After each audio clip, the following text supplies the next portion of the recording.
जी को दिखाना शुरू कर दिया। जब ये जीव गुरु विमुख हो जाता है, नुग्रा कहलाता है, गुरुद्रोही कहलाता है।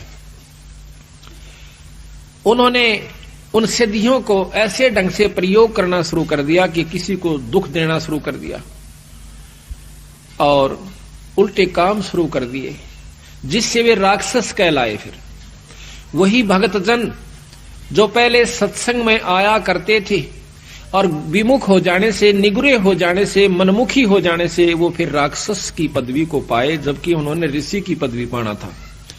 गरीबदास जी महाराज कहते हैं, संगत माहे कुसंगत उपजय, जैसे बण में बांस और अप्पा घिस घिस आग लगा दें, कर दें बनखंड का भी नाश। फिर उन्होंने ऋषियों से भी दुश्मनी मोल ले ली, लड़ाई झगड़े होने करने शुरू कर दिए, उनकी यज्ञों को फेल करना शुरू कर दिया, उनके हवनों में विध्वंस करना शुरू कर दिया।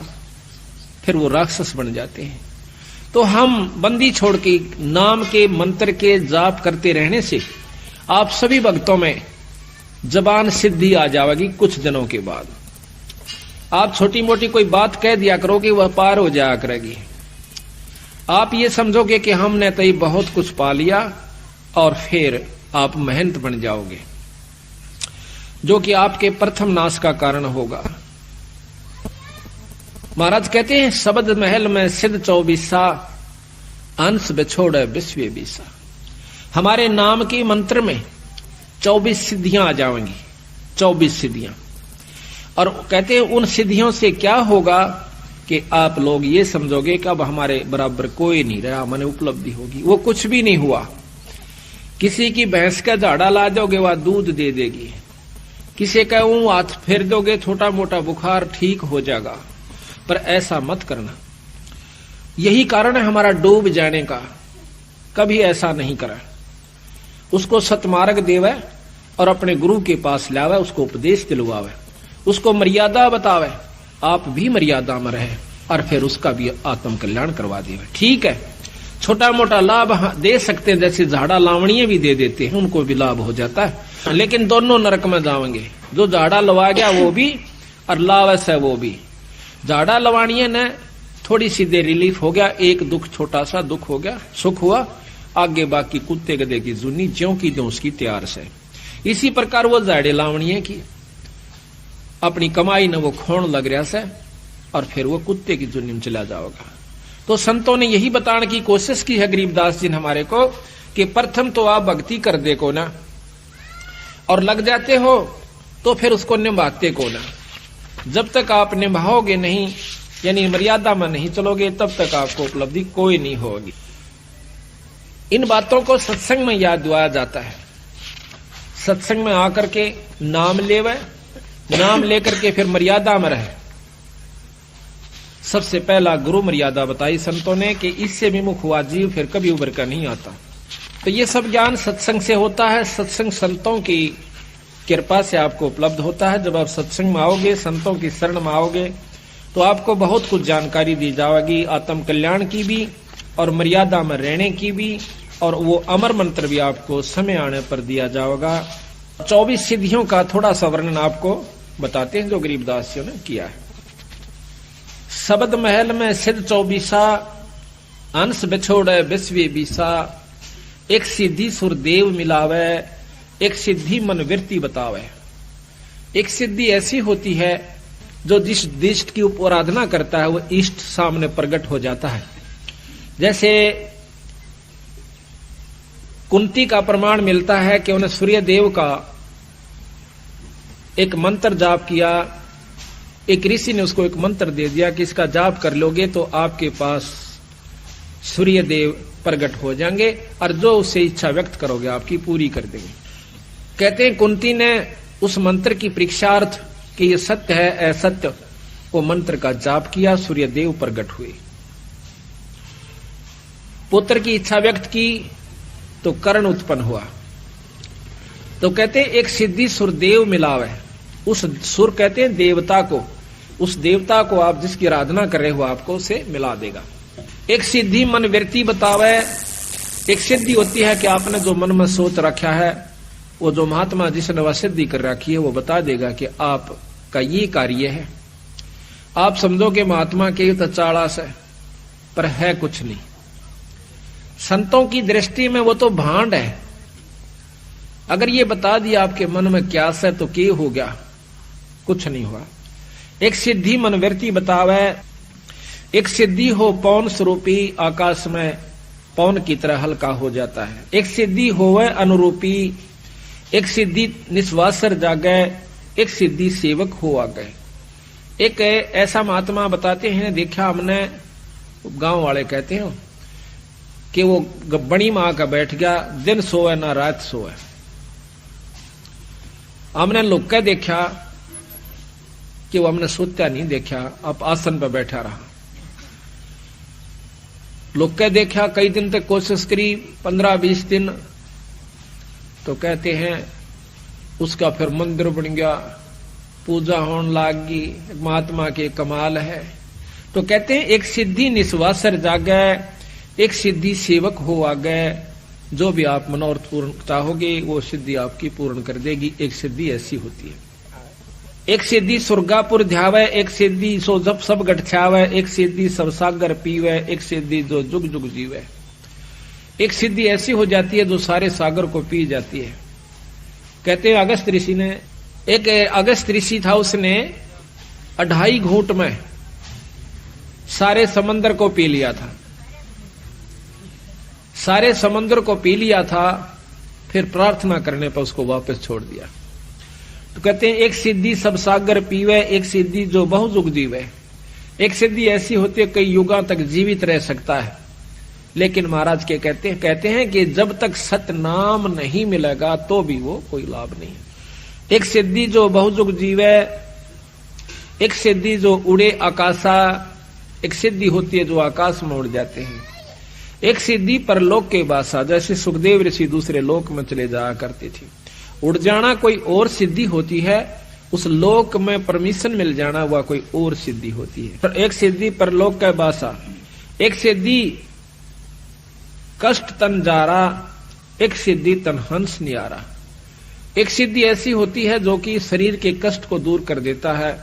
कई बताए ना को जाड़ न जाड़ दे है, ठीक हो जाती इससे को नहीं, लेकिन वो जाड़े जाड़ सके है, मुक्ति का साधन नहीं है। एक सिद्धि तन हंस नियारा, एक सिद्धि ऐसी होती है जो शरीर से न्यारा हो जाता है वो जीवात्मा, और वो शरीर अलग रहता है और वो अलग जाकर चोला धारण कर लेता है, उससे निकल जाता है, दूसरे में भी प्रवेश कर जाता है। एक सिद्धि तन हंस नियारा, एक सिद्धि जल डूब न जाई, एक सिद्धि जल पैर न लाई। एक सिद्धि है पानी पर नहीं डूबता, ऊपर का चला जाता है, ये भी कोई लाभ नहीं बताया। पहले भी बताई थी आपको कि एक महात्मा ने सिद्धि कर ली, उसने दूसरे साथी ने महाराज का मार्गदर्शन मिल गया, कबीर साहब का।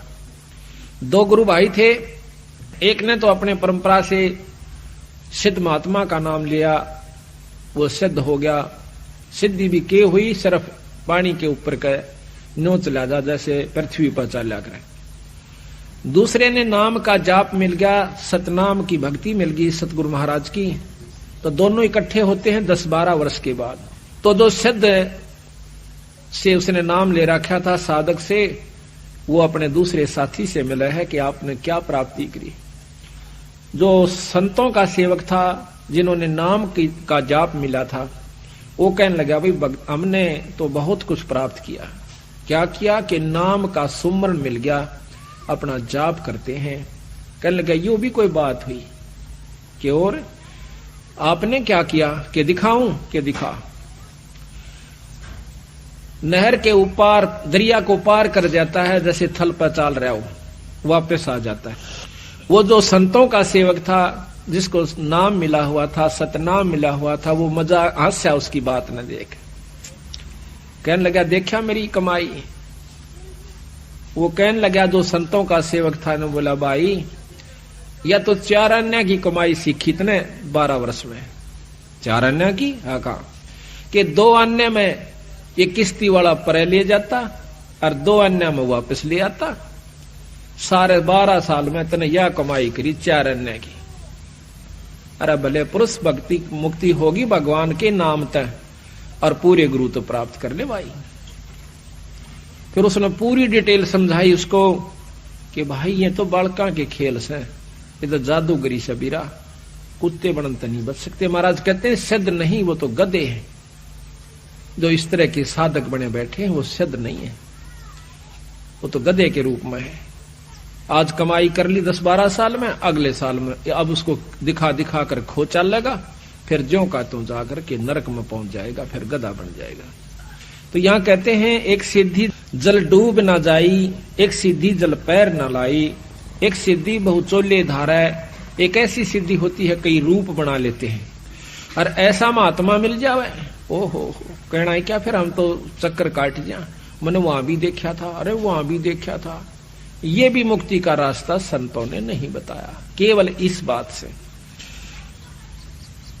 एक सिद्धि बहुचोले धारा, एक सिद्धि नीतत विचार, एक सिद्धि पांचों तत्नीरम, एक सिद्धि जो बजर शरीरम। एक सिद्धि ऐसी होती है जो पानी में पानी प्रवेश कर जाती है, ये बहुत ही कम संतों के पास होती है।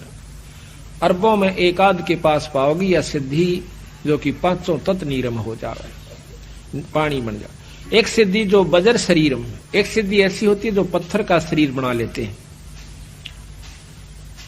एक सिद्धि पीवे नहीं खाई, एक सिद्धि जो गुप्त छपाई, अंतर्ध्यान हो जाते हैं।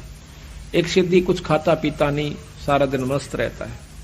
एक सिद्धि ब्रह्मांड चलावे, एक सिद्धि सब नाद मिलावे, एता खेल खिलारी खेले, सो हंसा प्रगट बेले, और 24 को ना दिल चावे, सो हंसा शब्द अतीत कहावे।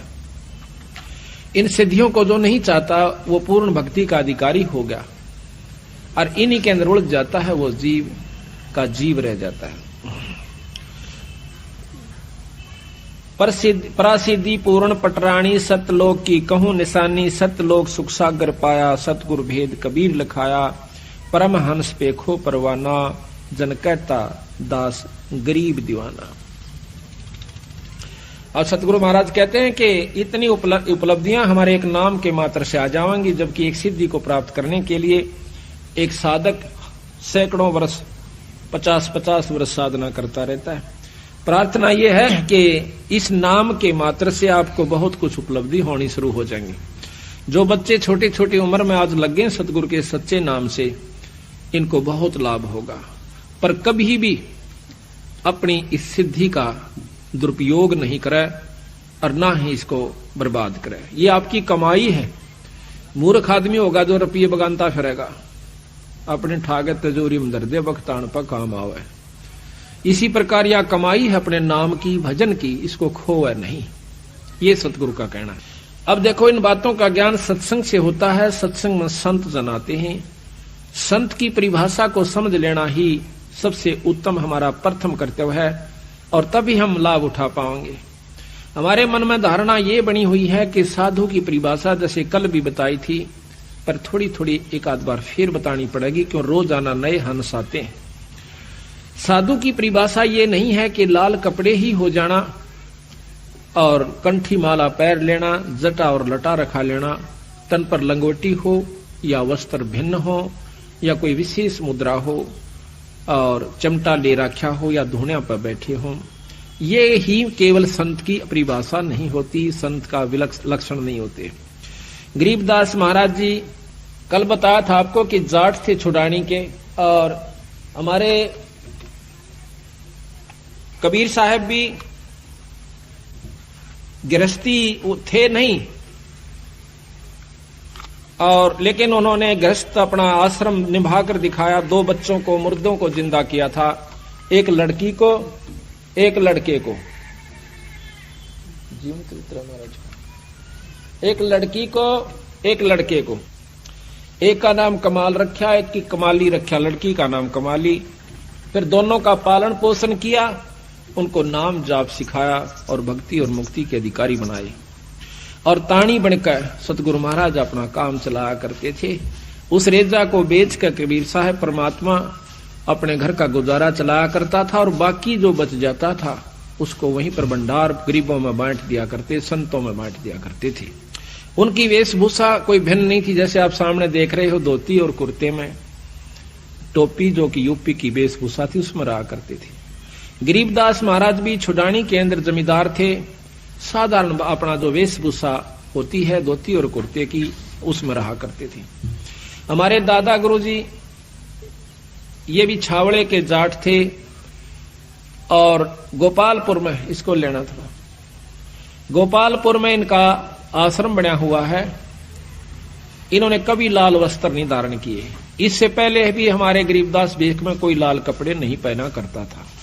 कबीर पंथ में भी अभी नहीं पहनते कबीर पंथ में तो, लेकिन गरीबदास पंथ में अब देखा देखी भक्त संतों ने औरों को देखा देखी लाल वस्त्र धारण करने शुरू कर दिए हैं।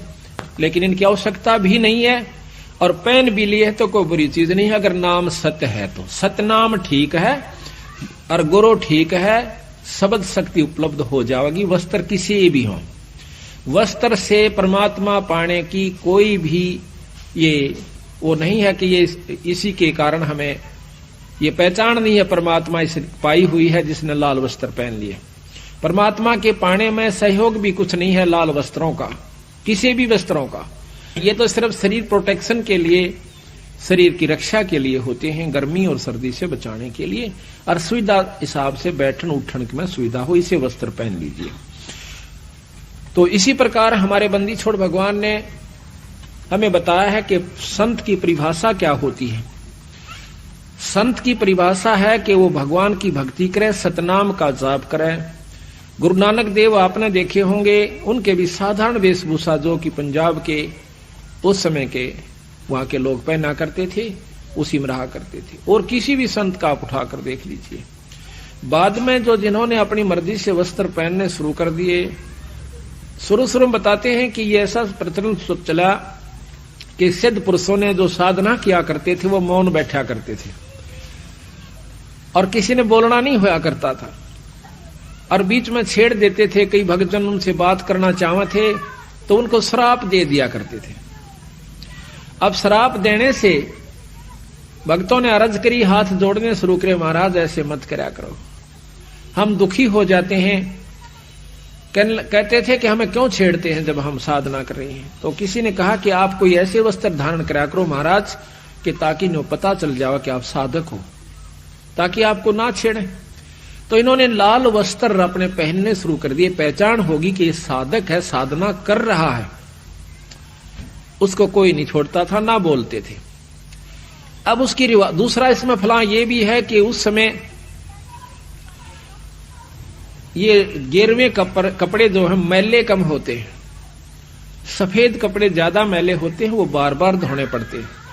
इसको लेकर भी संतों ने अपने लाल वस्त्र पहनने शुरू कर दिए। बाकी वस्त्र की परमात्मा पाने में कोई सहयोग नहीं है, केवल अपनी सुविधा जैसी भी शरीर प्रोटेक्शन, बॉडी प्रोटेक्शन यानी शरीर की सुरक्षा के लिए किसी भी वस्त्र पहनिए, पर मर्यादा ठीक हो, नियम ठीक हो, आपकी आस्था ठीक हो, आपके विचार ठीक हो, भक्ति आप कीजिए, किसी व्यवस्था में कीजिए। आप खेत में काम करते हुए कीजिए, आप घर पे काम करते हुए कीजिए, आप अपने दफ्तर में कीजिए, अपनी दुकान पर कीजिए, अपनी मजदूरी कर रहे तो कीजिए। ईश्वर के नाम का जाप करने से आपके अंतःकरण के अंदर एक तो सफाई आवेगी। जो सेवा आप करते हो सत्संग में आकर के, इससे आपका अंतःकरण साफ होता है। कल भी आपको बताया था, लेकिन रोजाना थोड़ा थोड़ा दोहराना पड़ा है क्योंकि नए भक्त जन आते हैं। जितनी आप सेवा सत्संग में करोगे उतना ही आपको लाभ ज्यादा होगा, अंतःकरण में सफाई आवेगी। और जब आपको 7वां दिन होगा, आप देख लीजिए जो यहां सेवा कर रहे हैं, और जब आप यहां से जाओगे आपकी आंखों से आंसू नहीं रुकेंगे। जिन्होंने तन मन से और सच्चे भाव से सेवा की है, सब तय बस की बात नहीं होती। आपका भी कसूर नहीं, हमारे भी ऐसे हो जाता है। तो इससे सिद्ध होता है कि आपका जो अंतःकरण है वो निर्मल हो चुका है सेवा के कारण। सेवा प्रथम है हमारे अहंकार रूपी राक्षस को खत्म करने की। सत्संग में ये रिहर्सल कराई जाती है। सत्संग एक ट्रेनिंग सेंटर भी है, जो कि एक जैसे खेल के अंदर, उस खेलन का जो अंतिम समय आवश्यक है उससे पहले बहुत मेहनत करवाई जाती है खिलाड़ियों की। उनको वो नियम सिखाए जाते हैं कि ऐसे ऐसे आपने करना होगा, जबकि आपका सही तत्व बगेगा जब वो खेल शुरू होगा। तो उस समय हमारी सबसे बड़ी आंट के बनेगी, अहंकार हमारा सबसे बड़ा दुश्मन है, जो परमात्मा को कति पसंद नहीं है। जो झुक नहीं सकता उसमें भक्ति प्रवेश नहीं हो पाई। जितने भी आप देखोगे सरसों जब खड़ी होती है, जब वो कच्ची होती है, तो उसमें वह किसी काम की नहीं होती। उसमें वह वस्तु नहीं है जिसके लिए वो तैयार की गई है, अभी बन नहीं पाई। जब तक उसमें सरसों परिपक्व नहीं होती तो ऐसे खड़ी रहेगी। जितना उसमें कीमत बढ़ती जाओगी वह झुकना शुरू कर देगी, ऐसे लटक जाओगी कि धरती में टिक जाऊं अगर स्थान मिल जावे तो। इसी प्रकार जो परमात्मा के प्यारे हंस हैं, भक्तजन हैं, उनमें नम्रता नहीं आई और उन्होंने झुकना नहीं सीखा, तो भक्ति उनमें 70 जन्म भी नहीं की जा सकती, ना वो पार हो सकते। ये नियम है संतों का। हमारा सबसे बड़ा दुश्मन अहंकार है। कल रावण का प्रकरण दिया था कि अपने सिर को काट के भगवान शिव जी का ऊपर चढ़ा दिया 10 बार। हम इतनी भक्ति कभी भी नहीं कर सकते, लेकिन उसमें कमजोरी यही रही कि उसने नमस्कार करना नहीं सीखा। अभिमान चाहे भक्ति का हो जावे, चाहे पद का हो जावे, पैसे का हो जावे, ऊंचे कुल का हो जावे, दान का हो जावे, ये भी हानिकारक ही रहेगा। सर्वस्व दान देकर और अपने मुंह से न्यू नहीं कह कि मैंने दान कर दिया, वो भी आपको नुकसान देगा। ना कीजिए, लेकिन करके ये मत कह दीजिए कि मैंने बहुत ये जितना दे दिया। वहां पर हम कुछ नहीं कर सकते। सेवा करके भी अभिमान हो सकता है कि मैंने दिन रात सेवा करी। जीव कुछ नहीं कर सकता जब तक ईश्वरीय रजा उसके ऊपर, गुरु कृपा नहीं होती और उसके पिछले संस्कार प्रभावी नहीं होते, पिछले पुण्यकर्म उस पर दबाव देते हैं। जैसे माड़े कर्म का जीव कुसंगत में जाकर बैठेगा, चाहे 100 जने बरज लो उसको, वहीं पर जाएगा। अच्छे संस्कार का जीव, अच्छे संस्कार की हंस आत्मा, वो पुण्यकर्मी इंसानों के पास, भक्तों के पास जाएगी, वो सत्संग में आवेगा। आज आप देख रहे हो कि यहां पर अगर नाचने और गाने का, रागनी कंपटीशन का प्रोग्राम होता तो 50-60 हजार व्यक्ति सहमत आ जाते बिना बुलाए। और हम कम से कम भी 20 महीना से पहले पत्र डाल रहे हैं, इश्तिहार लगा रहे हैं, हाथ जोड़ जोड़ कर निमंत्रण दे रहे हैं कि 2 घड़ी जरूर आना, 1 दिन का समय मिले अवश्य आना, तो नहीं आ पा रही है। यही कारण है कि सकल पदार्थ हैं जग माही, पर भाग बिना नर पावत नहीं। और जिनके 16 दिन हैं, जिनके शुभ कर्म ज्यादा प्रभावी हैं, वो कई सैकड़ों किलोमीटरों से चलकर आज भगवान के दरबार में आए। और कल कितनी सर्दी थी, छोटे छोटे मासूम बच्चों को लेकर अपनी गोदी में आज भगवान के दरबार में आए। ऐसा क्यों? क्योंकि उनके पुण्य कर्म लाए हैं। और जिनके माड़े कर्म है वो मनमाने को रिश्तेदार आ जा और उन्हें ले जावा कि कह देगा भैंस मोल लेनी सही, मैंने दिवा कर ला। अब शर्म के मारे, लोक लिहाज के मारे उसकी गेल ऋषि बूंदी सर्दी में और किरा कह जगह गोबर में 5-10 वाया आवेगा और 1 हफ्ते में गेला छोड़ दे वो उसका, उसमें खुश होगा क्योंकि उसके भाग ही ऐसे हैं। उसकी सच्ची लगन नहीं बनी, भाग अपने हाथ होते हैं बनाने कुछ। अपनी सच्ची तड़फ बनावे परमात्मा, आज तक बुलाइयो मालिक। जब ईश्वर रजा करेंगे आपकी सच्ची तड़फ को देखकर, आपको समय भी देंगे, आपको हौसला भी देंगे, आपको छुट्टी भी देंगे। इस काल के कोल्लू मत है, ये आपका काम खत्म नहीं हो सकता। हम चले जाएंगे पर काम जो का तो बाकी छोड़ जाएंगे, चाहे कितनी व्यवस्था बनाकर चले जाइयो, ये खत्म नहीं हो सकता। तो संतों ने कहा है कि इसमें से थोड़ा सा जरूर निकालना पड़ेगा। थोड़ा सा समय दुख पाओ चाहे सुख पाओ, आप कितना ही जरूरी कार्य है एक बार छोड़ कर देखो ईश्वर के नाम पर, और फिर उसका जाकर देखना कि वो आपका होया पावस है या उसमें नुकसान होता है कि लाभ होश है। आपको ऐसे ऐसे प्रमाण हम हमारे भक्तों के बताएंगे कि आप हैरान रह जाओगे। जो सत्संग मायर वो गए हैं तो उनका काम होया पाया। छोटे छोटे काम तो छोटे ही होते हैं जो आंट बना दें, और वही पूरे हो जाते विश्वास बना दें। सतगुरु महाराज में बहुत बड़ी कृपा है, बंदी छोड़ कबीर साहब में। ये अनंत करोड़ ब्रह्मांड के परमात्मा है। अब इनको हम समझ नहीं पाए। क्यों नहीं समझ पाए? क्योंकि हम हिंदू होने के नाते तो अपने 3 लोक के परमात्माओं की गाथाओं में ही हम मस्त रहे। बचपन से वही गाथाएं सुनी, उन्हीं की कथाएं सुनी, उन्हीं के परिचय सुने, उन्हीं के चमत्कार सुने और हमने मान लिया कि ये पूर्ण यही शक्तियां हैं। फिर उनकी जैसा भी हमने ज्ञान था, उनकी भी अगर हम सतमार्ग से भक्ति करें, सद्भाव से, तो कुछ प्राप्ति, कुछ लाभ वो भी दे सकते हैं। कल भी बताया था आपको, जितनी जिस भी परमात्मा में जितनी शक्ति है उतना अवश्य आपको लाभ दे। किसी देव का आसरा है तो उतना लाभ अवश्य देगा। 3 लोक की परम शक्ति ब्रह्मा विष्णु महेश आदरणीय और पूजनीय शक्तियां हैं। इनकी भी साधना अगर आप विधि और नियम से करते हो तो ये भी आपको उतना अवश्य लाभ देंगे। लेकिन ब्रह्म से ऊपर एक पारब्रह्म शक्ति बताई है। अब इन बातों का ऊपर बहुत विचार करना होगा, जब जाकर के हम इस बात को पकड़ पाएंगे कि ब्रह्म से ऊपर एक पारब्रह्म शक्ति होती है। क्योंकि ब्रह्म, अगर परब्रह्म कोई ऐसा शब्द आया है तो शक्ति दोष है। आखिर में विद्वान लोग कहते हैं कि परमात्मा एक है, 2 नहीं है। परमात्मा एक है। परमात्मा की परिभाषा भी भिन्न है। परम कहते हैं श्रेष्ठ आत्मा, उत्तम आत्मा। परमात्मा विष्णु जी भी हैं, परमात्मा शंकर जी भी हैं, परमात्मा विष्णु भगवान भी हैं, ब्रह्मा जी भी हैं। परमात्मा देवी अष्टंगी माई भी है और परमात्मा निरंजन ब्रह्म भी है, ज्योत निरंजन जिसे कहते हैं। पर इनसे परमात्मा एक परब्रह्म शक्ति है। परब्रह्म से ऊपर एक पूर्ण ब्रह्म परमात्मा है। परमेश्वर शब्द को आप ले लीजिए, ईश नाम मालिक का होता है, ईश बहुत है। उसके बाद ईश्वर, उस ईश से भी श्रेष्ठ शक्ति, वर श्रेष्ठ को भी कहते हैं, वरपति को भी कहते हैं। उस परमात्मा यानी ईष्ट भगवान का भी, ईश का भी ईश ईश्वर हुआ। फिर परमेश्वर यानी उस ईश्वर से भी एक परम शक्ति है जिसको परम ईश्वर कहा। जब परम शब्द लगा है ईश्वर के साथ तो उससे बड़ी शक्ति है, उससे भिन्न शक्ति है।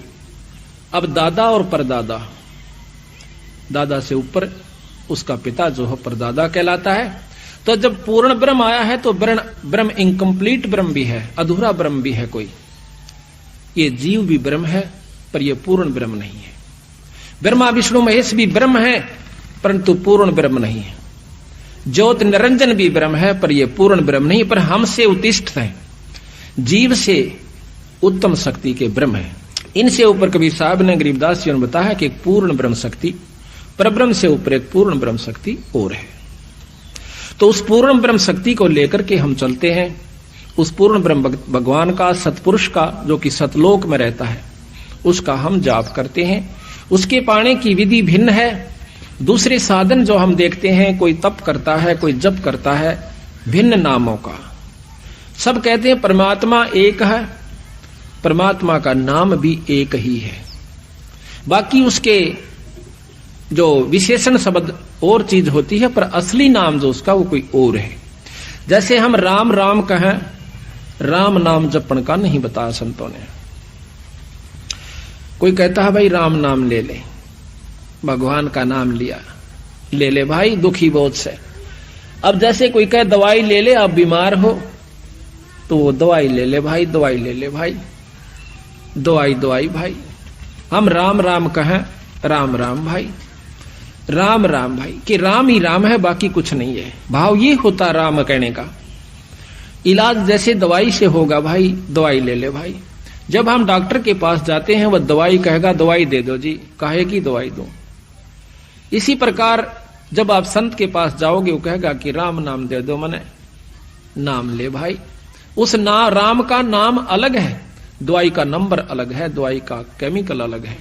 इसी प्रकार जिस भी इष्ट का वो उपासक, इसी प्रकार तन और मन से आश्रित होकर उस बताए गए गुरु के वचन पर डट कर आप उसकी साधना करते हो तो आप भगवान शिव की प्राप्ति कर सकते हो। दर्शन हो जाना कोई बड़ी बात नहीं होती। अब यहां पर इतना लंबा विवरण है इस एक उपलब्धि को पाने के लिए किसी भी इष्ट का। दर्शन हो जाना कोई बड़ी बात नहीं है, लेकिन वह स्थान पाना, अमरत्व पाना, ये अलग भिन्न वस्तु है। कहते हैं 108 जन्म पार्वती माता के हो लिए थे। 108वें जन्म में नारद जी मिलते हैं, कहते हैं हे माई, हे सती जी, आप अभी जन्म और मरण के चक्कर से नहीं बच पाई। वो कहने लगे भाई कि ऋषि जी, जन्म और मरण का चक्कर खत्म हो सकता है? अक हो सकता है। दवाई कहां मिला है? भगवान शंकर के पास, शिव जी के पास। उनके पास एक अमर मंत्र है, अमोघ मंत्र है, जो आपको दे दें, आप नियम से जाप करोगे तो आप अमर हो जाओगे। एक बार तो असमंजस में पड़ जाती है कि नारद की बात कुछ जची नहीं, तो नारद जी समझ गए कि माई का भी बात समझ में आई नहीं, ये विश्वास नहीं कर रही। कहते हैं कि आपके 107 जन्म हो चुके, 108वां जन्म हुआ है और आप मर जाते हो। भगवान शंकर जो है आपके रुंड को, सिर को काट कर माला बना लेता है।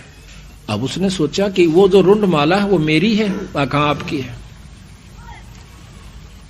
बहुत पछताती है कि ये क्या कारण हुआ कि मैं मर जाऊं और मेरे को जान से भी प्रिय समझते हैं भगवान शंकर। तो नारद ये संभव नहीं लग रहा। तो नारद जी कहते हैं कि अभी तक आप उसको अपना पति समझ रहे हो, आपने उसको परमात्मा नहीं जाना।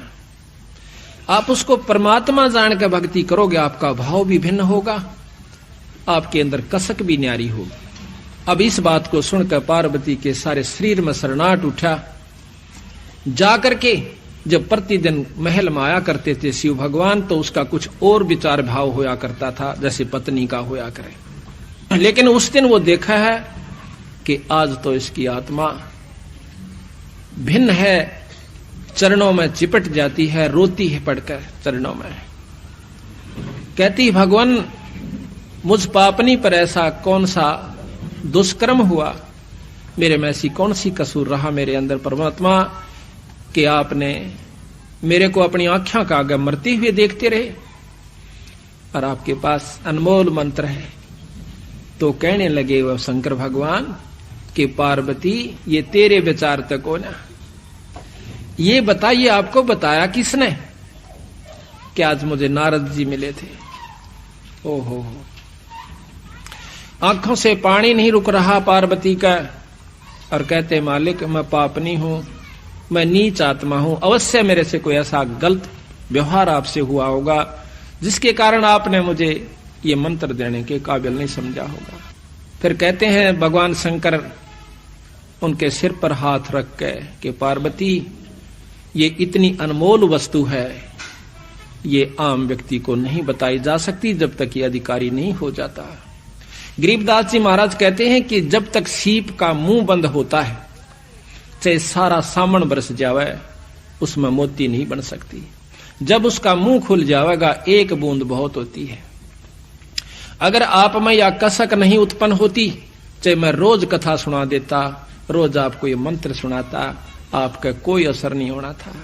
आज आपकी आत्मा का वो सीप रूपी मुंह यानी कसक खुल चुकी है। आज मैं ये मंत्र आपको सुनाऊंगा, आप में जगह बन गई है, अब मैं आपको मंत्र दूंगा। ये लंबा प्रकरण है। फिर उनको वो नाम दिया और पार्वती अमर हुई। उस नाम के जाप किया उसने डट के, और फिर वो पार्वती आज शिव जी भगवान के साथ जितना अमृतव वो दे सकते हैं। देखो यहां ये नहीं भूलना आपने कि वो कितना अमृतव दे सकते हैं। आप पढ़ते हो रोजाना कि दास गरीब दब शिव का ध्यान, भक्ति मुक्ति जिन दीनी दान। इतनी मुक्ति दे सकते हैं जब तक शंकर भगवान से, तब तक पार्वती उनके साथ रहेगी। जब शिव भगवान खत्म होंगे, पार्वती भी मर जाएगी और फिर दोबारा जन्म होगा। ऐसा प्रमाण मिलता है कि कहते हैं 14 इंद्र मर जाते हैं जब एक ब्रह्मा मरता है। एक इंद्र की आयु है कि 288 युग तक जीवित रहता है। 14 इंद्र मरने के बाद एक ब्रह्मा मरता है, 7 इंद्र मर जाते हैं, ब्रह्मा मर जाते हैं जब एक विष्णु समाप्त होता है, और 7 विष्णु समाप्त हो जाते हैं जब एक रुद्र यानी शिव खत्म होता है, शंकर मर जाता है। तो ये प्रमाण मिलते हैं। फिर लिखा है कि जब महाप्रलय होती है, पृथ्वी तत्व को जल तत्व खत्म कर देगा, जल तत्व को अग्नि तत्व, अग्नि को वायु, वायु को आकाश अपने अंदर समा लेगा, और फिर आकाश को ओंकार निरंजन ब्रह्म अपने अंदर समा लेगा, ब्रह्म को पार ब्रह्म यानी अवगित पुरुष अपने अंदर समा लेगा, कुछ युगों समय के बाद फिर ये दोबारा सृष्टि रची जाएगी। फिर इसी प्रकार सतयुग त्रेता द्वापर फिर यह युग और जीव शुरू हो जाएंगे। दोबारा फिर वो जीव रूप में आएंगे, फिर भक्ति साधना करेंगे, फिर अपने लोकों को प्राप्त करेंगे। चाहे राष्ट्रपति का लड़का हो, सकूल में आना पड़ेगा और उसने अपनी वो साधना, वो भक्ति यानी वो शिक्षा प्राप्त करके वो उस पोस्ट को प्राप्त कर पाओगा, अन्यथा नहीं। इसी प्रकार यहां पर इन परमात्माओं ने भी आना पड़ा, फिर भक्ति करी और फिर यहां पर ये देव ऋषि पैदा करके ये अपने लोक में चले गए। तो इसी प्रकार सतगुरु महाराज ने हमें बताने की कोशिश की है कि हम कहां ले आ रहे थे बात को, कि अहंकार रूपी राक्षस हमारा सबसे बड़ा दुश्मन है। हाँ, तो दर्शन हो जाने मात्र से, क्योंकि पार्वती तो 168 साल उसके साथ रही, युग जन्म 107 जन्म तो पूरे व्यतीत करके गई, वह शिव जी भगवान के साथ रही, दर्शन भी किए, सारे काम हुए, पर मुक्ति नहीं हुई। मुक्ति सघोग अमोघ मंत्र से होगी, उस नाम से होगी, अगर वो उस संत के पास उसका होगा तो कहते हैं, तो इसमें जो हमें किसी भी इष्ट की हम साधना करते हैं, प्रथम हमारे 8 जो बनती है वो अहंकार की बनती है। रावण के अंदर अहंकार इतना था कि उसने नमन करना नहीं सीखा, भक्ति खूब करी, दान भी किया, तप भी किए, सिर भी चढ़ा देना कोई बच्चों का खेल नहीं है, पर सिर चढ़ाना कोई काटने तय मतलब नहीं है। संतों का सिर चढ़ाना झुका देना, और गुरु की आज्ञा आवही, गुरु की आज्ञा जा, कहे कबीर सो संत है, फिर आवागमन नशा। यानी गुरु को बहुत महत्व दिया सतगुरु महाराज ने। अब यहां गुरु क्या सिखाता है, प्रथम के लंबी दंडौत कीजिए। अगर ऐसा नहीं करता है तो अधिकारी नहीं हो पाएगा। चाहे हम कितनी अच्छी पोस्ट पे, चाहे एसपी सिलेक्ट हुए और जाकर ट्रेनिंग सेंटर में जाते हैं, उनको पूरा रिहर्सल करवाया जाता है, लंबी क्रॉलिंग भी करवाई जाती है, लंबा सारा जो भी उनकी प्रक्रिया वो सारी करनी पड़ती है, फिर जाकर के वो अधिकारी बनता है। अगर वो ऐसा नहीं करता तो वहां फेल हो जाता है। इसी प्रकार यहां पर आने के बाद हमने वो रिहर्सल जो गुरु बताया हुआ करनी पड़ेगी। अगर ऐसा आप नहीं करते हो तो आप उससे क्षेत्र के अधिकारी नहीं हो। तो यहां पर सबसे पहला अहंकार रूपी राक्षस खत्म करने का एकमात्र रास्ता है कि हम अपने आप को दंडोत प्रणाम करें, अपने गुरु के सामने, संतों के सामने, और साथ में अपने पूर्ण ब्रह्म परमात्मा इस ग्रंथ साहब के सामने। अभी आपको बताएंगे, कई भाई कहते हैं कि ये तो एक मूर्ति पूजा करते हो आप, दंडोत कर देना इस जड़ के सामने, इसका वर्णन देंगे। पहले हम आपको अहंकार का एक थोड़ा सा उदाहरण सुनाते हैं। गरीबदास महाराज कहते हैं कि ये रिहर्सल करते करते भी ये राक्षस अहंकार खड़ा हो जाता है। दंडोत प्रणाम करते करते, नम्रता बरतते बरते भी ये कहीं ना कहीं हमारे को ले डूबने की कोशिश कर लेता है। अगर जो नहीं करते उनके लिए की बनेगी। एक अजाजील नाम के बहुत बड़े साधु हुए, संत हुए। उनके गुरु ने बताया कि बेटा साधना करा कर और बंदगी किया कर। बंदगी से एक यज्ञ का काम करती है, एक यज्ञ प्रणाम की होती है, प्रणाम करना भी एक यज्ञ में आ जाता है। कहते हैं उसने 11 अरब बंदगी करी जब वो विष्णु धाम में जाता है, क्योंकि विष्णु का उपासक उनका संत था। विष्णु धाम में जब जाते हैं तो वहां जाकर के क्या देखता है विष्णु भगवान के, भाई छोरे ने कमाई बहुत करी पर इसकी परीक्षा ले। कहता है आओ संत जी। भगवान विष्णु कहते हैं आपने तो बहुत ज्यादा कमाई की। कहा महाराज बहुत हुई। भाई एक काम करें, क्या कि आप अपनी शक्ति से एक मनुष्य बनाइए। कि मैं बना सकता हूं? अक बना सकते हो। कैसे? आप कहो कि मनुष्य भव है। उसने फट कहा मनुष्य भव है। एक 16 साल का जवान लड़का बहुत खूबसूरत और बन जाता है और साथ में खड़ा हो जाता है। कहता अजाजील तेरा परम साधन है कि आप इसको नमस्कार कीजिए। अब अजाजील हैरान हो जासे कि इसको मैं दंडौत करूं, ये तो मेरा पैदा किया हुआ से, ये तो मेरा पुत्र हुआ, मैं नहीं करूंगा। अब विष्णु भगवान ने सोचा या इसकी करी कराई कमाई खत्म होने लग रही से बेचारे की। कहने लगा बेटा नमस्कार करना चाहिए। बहुत उदाहरण दिए। कहते हैं कि मेरे भरगो ने लात मारी थी, मेरा के बिगड़ गया रहे। नम्रता नहीं खोनी चाहिए, संत ने संतता नहीं छोड़नी चाहिए। या तेरी कमजोरी से अजाजील अब कुछ भी को महाराज। ये भाषण में बहुत सुन रहा सो, ये प्रवचन मैंने गणे सुन रखे। ये अहंकार रूपी राक्षस अंत समय में भी खड़ा हो गया, जबकि उसने इतना अभिमान, इतना नम्रता पूर्वक इतनी बंदगी की थी। भगवान विष्णु ने सोचा कि इसकी करी कराई कमाई जाओ बेचारे की। एक ऐसा द्वार बना हुआ था जिसमें झुक के जाना पड़ता था दूसरी तरफ ने। उस लड़के को कहा कि आप परे चले जाइए। वो लड़का परे चला गया। कहने लगे आजा अजाजिल, इधर घूम कर आते हैं, स्वर्ग दिखाऊं तूने। अजाजिल विष्णु भगवान समेत मुकुट और चक्र सुदर्शन के ऐसे नीचा होकर के गर्दन झुका के और परली तरफ चला जाता, पर अजाजिल नहीं झुकता। कहने लगा मैं जानू हूं तू छलिया है, तेरे छल में को नहीं आऊं। अब वहां पर वो अहंकार इतना आकड़ गया, अब क्या करे। वो चाहते थे कि यू एक बार न्यू भी करके निकलाओ, मैं फिर भी इसने पास कर दूंगा, पर नहीं हो पाता। कहता जा बेटा तेरे कैसे 300 कूतरू आओ यहां पर और गधे की जूनी में जा। वहीं पर महाराज कहते हैं अजाजिल की बंदगी पल मां ही बहाई, एक पल में वह करी कराई कमाई उसकी सत्यानाश हो गया। तो इस प्रकार जब हम करते करते भी इतना अहंकार हमारे अंदर हो सके, जो ना करते उनके लाके बनेगी, ये आप विचार कर लीजिए। तो हमने इस 5 तत्व के पुतले को 5 तत्व का ही जानना होगा। हम इसको शरीर मान बैठे, हम इसको अपना नाम देकर के संबोधित कर रहे हैं कि मैं वो हूं, पर हम ये है नहीं जो हमने दिख रहा है। ये 5 तत्व का पुतला माटी का है और माटी में मिल जाएगा। समय दूसरी बात से कब आवश्यक। कबीर साहब कहते हैं कि साथी हमारे चले गए, हम भी चालन हारे, भाई कागज में बाकी रही तात लागरी वारे। साथी हमारे चले गए, हम भी चालन वाले से, पर हमारे कागज में बरहरी से थोड़ी बहुत कमी, आप अभी अड़त गोली हो जाएंगे। तो जब जाना यहां से और फिर कमाई नहीं बनी तो भाई कोई फायदा नहीं, यहां पर चाहे चक्रवर्ती राजा होकर चला जा। गरीबदास जी महाराज कहते हैं पृथ्वीपति चकवे गए जिनके चक्र चलंत, रावण श्री के कोण गए इसे जालिए अनंत।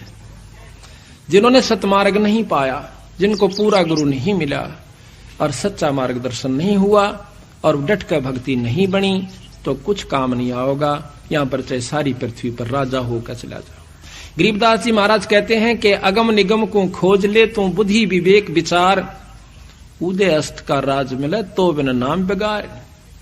उदय अस्त जहां से सूर्य उदय हो और अस्त जहां छिपाए, अर्थात सारी पृथ्वी का राजा भी हो जावे,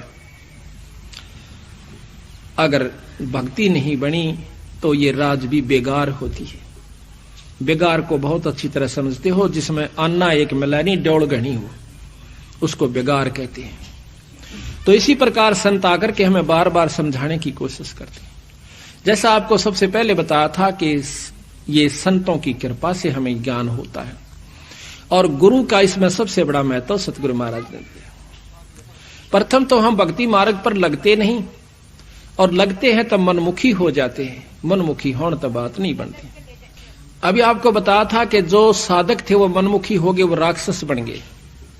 अपने हिसाब से साधना करनी शुरू कर दी, अपने हिसाब से चलना शुरू कर दिया, जिसके कारण वो अपनी भक्ति को भी नष्ट कर गए और अपने आप को सत्यानाश करके चले गए। उस समय उनको महसूस नहीं होता, उस समय तो वह सोचते हैं तू बहुत कुछ कर रहा है। तो इसी प्रकार हम आपको विशेष रूप से समझाने की कोशिश करेंगे, क्योंकि हमारा कोई स्वार्थ नहीं है आपसे, परमार्थ जरूर है। हमने इस बात का पता चला तभी हम इस मार्ग को अपनाया और इस रास्ते को अपना करके चले, और जिसका परिणाम यह हुआ कि आज 10-15 हजार भक्त आत्माएं जो कि कति नरक में डूबी हुई थी, आज सतगुरु शरण में आकर आज उनकी फुलवाड़ी सी खिली हुई से सारे परिवार की। दारू छोड़ दी उस परिवार ने, हुक्का तमाकू सिगरेट छोड़ दिया। जिनके माता पिताजी आकर के दारू पी के आया करते थे और बच्चे कूड़ा में लुक जाया करते थे, उसकी मां ने कुट्या करता था, बच्चे आगा जंग दे उनका बेराना कित थप्पड़ मार दिया करता, होठ सूज जाया करते थे। पिता ने आकर अपने बच्चों को छाती के लगाना होता है, वो दुष्ट आत्मा उनको कुट्या करते थे उस पानी को पी करके, कड़वे पानी को पी करके। आज उस परिवार में वो बच्चे इतने सुखी और प्रफुल्लित हैं। आज ये देख रहे छोटे छोटे बच्चे, ये तो टेलीविजन आगे भी नहीं बैठ सकते इतनी सावधानी से जितने के आज यहां बैठे हुए हैं। क्यों बैठे हुए हैं कि इनके पिछले संस्कार बहुत ही अच्छे हैं। जो कि ये सत्संग में आकर के इतनी सावधानी से सुनते हैं। हमने यहां रोहतक में सत्संग किया, 6-6 घंटे ये छोटे छोटे बालक में बैठे रहा करते थे, 1 मिनट भी ये उठ करके कहीं नहीं जाया करते थे।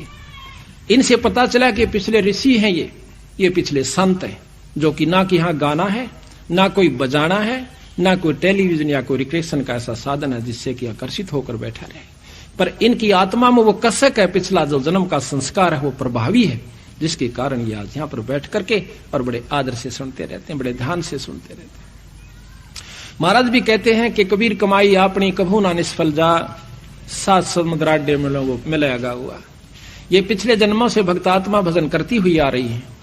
जिसने आज 60 साल का हो लिया रीबता, इन्हों सोची भी नहीं है कि भक्ति करया करें, उसने अभी तक भक्ति रूपी नाम रूपी बीज बोया भी नहीं सै, किसी युग में भी, चौथा युग में आ चुके हैं।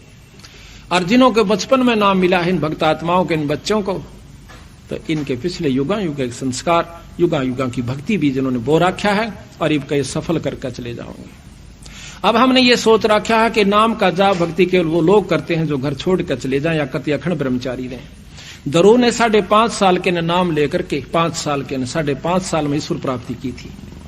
वो सतयुग का समय था, आत्मा साफ होया करती थी, इतना दूषित वातावरण नहीं था, और पूरा नाम सतनाम मिले पाछा यो जीव घड़ियाण का काम नहीं से रोया, और परमात्मा को उस नाम का जाप 6 महीना में परमात्मा प्राप्ति हुई। उसके बाद शादी कराई, शादी करा करके उसने 36,000 वर्ष राज किया। फिर प्रहलाद का प्रमाण मिलता है कि 10 साल की उम्र में उसने परमात्मा प्राप्ति की, नरसिंह रूप में उसको दर्शन दिए, ईश्वर प्राप्ति हुई कि मांग बाई के मांग से। क्या मांगू सतगुरु आपके सामने, हे परमात्मा आप सर्वज्ञ हो, सर्व जानने वाले हो। तो कहते हैं फिर धरु प्रहलाद ने भी अपना ब्याह करवाया और भक्ति करके अपने इष्ट प्राप्ति की और राज किया। प्रहलाद का पोता राजा बलि था, प्रहलाद का लड़का बैलोचन हुआ और पोता राजा बलि था, जिसने बहुत अच्छा यज्ञ किए, जिसमें भगवान ने भी आकर के उनसे सामने प्रकट होकर के दान लेना पड़ा। तो इस प्रकार परमात्मा की भक्ति वही जन कर सकते हैं जो कि पीछे करते आ रहे। थोड़ा पीछे गरीब भक्ति बंदगी दीजिए जोगन जोगन जगदीश, और मैं लखूं अलेख को अदर मुकट धर से, गृह लोक अलोक चाऊं नहीं, इच्छा नहीं अचूक, अदली आद कबीर के चरण कमल की भूख। कहते हैं मैंने तो बंदी छोड़ के अपने परमात्मा सतपुरुष कबीर साहिब की चरणा की भूख से। गरीब अवगत कहो अदली कहो, अदली अविगत एक, भक्ति हेत हितकार करे चोले धरे अनेक। गरीब बांदी जाम गुलाम है, खाने जाद खरीद, अनहदपुर में ले गए मिले दीद बर दीद। तो इस प्रकार जब हम संतां की शरण में आते हैं तो हमें लाभ मिलता है। तो पहली कड़ी आपको बताई थी कि गुरु होता है। अब आपको एक थोड़ी सी कथा सुनाएंगे, बहुत विस्तृत, और जिसके अंदर आपको कई शिक्षाएं मिलेंगी। ये कथाएं कहन सुनन की को ना, कल भी आपको बताया था ये बात कहन सुनन की ना से कर पाड़ने की है। अभी आपको कबीर साहब के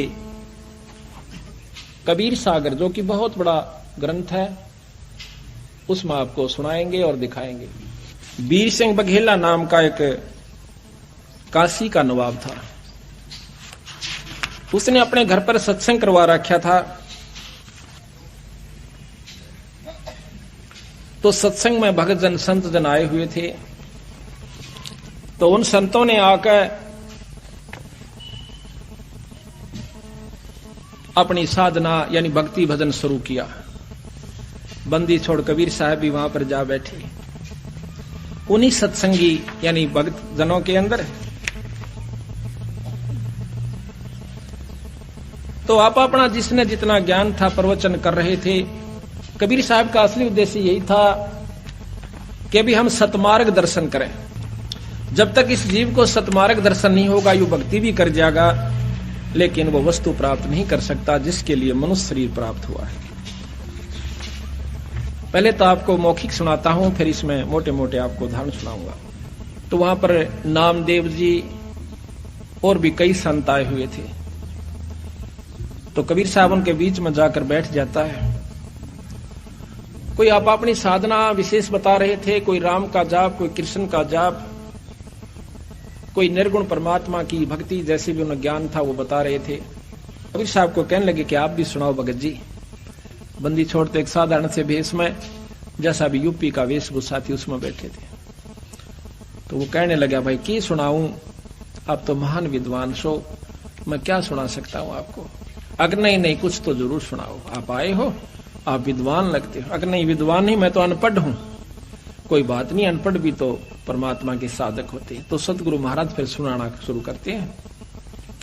जैसा कि मैंने अभी आपको बताया था कि राम कृष्ण तीन लोक के परमात्मा है। ब्रह्म पुराण आप पढ़िए, ब्रह्म पुराण के अंदर ब्रह्मा पुराण में लिखा है कि भगवान ब्रह्मा प्रजापिता से ये सारी सृष्टि उत्पन्न हुई। शिव और विष्णु भगवान इन्हीं की उत्पत्ति है। तो शिव पुराण में आप देखिएगा कि शिव जी से ये दोनों देवता उत्पन्न हुए, ब्रह्मा और विष्णु जी। विष्णु पुराण में आप देखिए कि ब्रह्मा और शिव की उत्पत्ति विष्णु भगवान ने ही की है। तो उन्होंने कहा कबीर साहब ने कि इनमें से कौन सी को सत्य माने, आप बताइए। तो वो कहने लगे, आप वाद विवाद करने आए हो या कोई मार्गदर्शन कर रहे हो। सतगुरु महाराज कहते हैं, अगर आप इसको वाद विवाद कहते हो तो हम चुप हो जाते हैं। अगर नहीं आप बताओ। उन्होंने बताया कि एक पूर्ण ब्रह्म परमात्मा सतपुरुष सतलोक में रहता है। ये सब ब्रह्मांड खत्म हो जाएंगे, 21 ब्रह्मांड खत्म हो जाएंगे महाप्रलय में, उसमें सतलोक खत्म नहीं होता। सभी संत हंसने लग जाते हैं। अब सुनो इसकी बात, ये कितना शास्त्र में सुनी नहीं, कि तो आज तक हमने पढ़ी नहीं, कोई किसी मार्गदर्शक ने हमें नहीं बताई। यो कीर्तन ले आया एक जुलाहा। बंदी छोड़ने बोले, भाई मैंने जो बता दी वो ठीक है, आप अपने शास्त्रों के गा रहे हो, हम अपने शास्त्र को गा रहे हैं। तो नामदेव जाकर के वीर सिंह बघेला को, जो कि अपनी छत पर बैठा हुआ दूर से आनंद ले रहा था। ये राजा लोग यहीं तक सीमित हुआ करते थे कि भाई धर्म करवाना से, धर्म करने वाले धर्म कर रहे से, अपना पाठ कर रहे से, कोई सत्संग आ रहा है वो ठाठता अपने महल में बैठे है। ये कोई भजन और भक्ति और सत्संग नहीं होता, ना धर्म होता। तो नामदेव जाकर कहने लगा, महाराज एक बेरानी किया रहा सिरफरानियों का है, इस राम कृष्ण तो बहुत छोटी शक्ति है, इनसे ऊपर एक और बड़ी शक्ति है। तो राजा कहने लगा, उसको यहां लाओ बुला के। छड़ीदार एक नौकर भेजा कि जाओ उसको बुला के लाओ, कबीर नाम है उसका। वो छड़ीदार यानी वो सेवक जाता है, कबीर साहब को कहता है कि आपको राजा याद करे। कबीर साहब कहने लगे, भाई ना तो मैंने राजा की आवश्यकता, ना मैंने दान धर्म कोई उनसे उपासना, वो क्या नाम है, धन उपार्जन करना।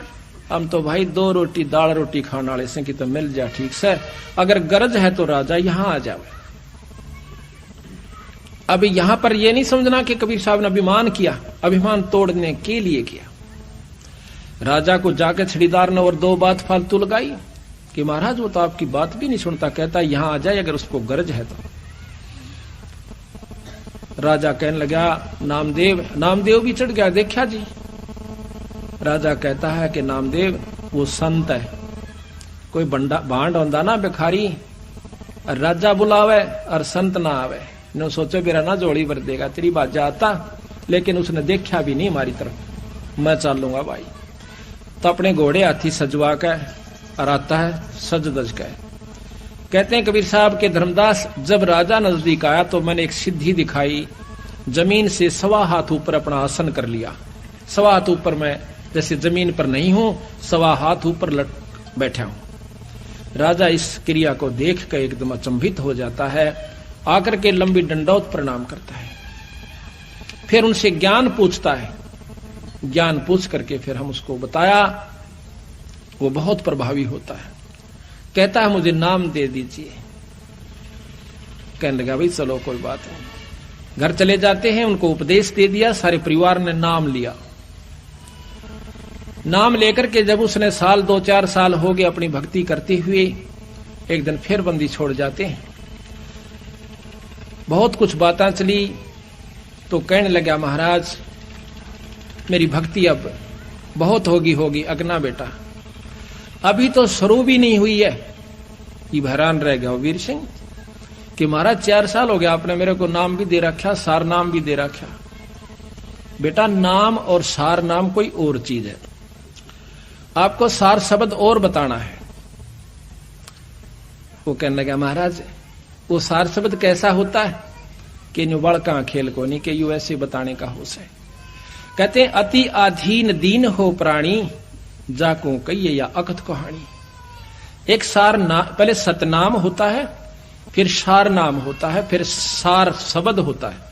जब तक सार शब्द गुरु से नहीं मिलेगा तब तक वो जीव भी मुक्त नहीं हो सकता।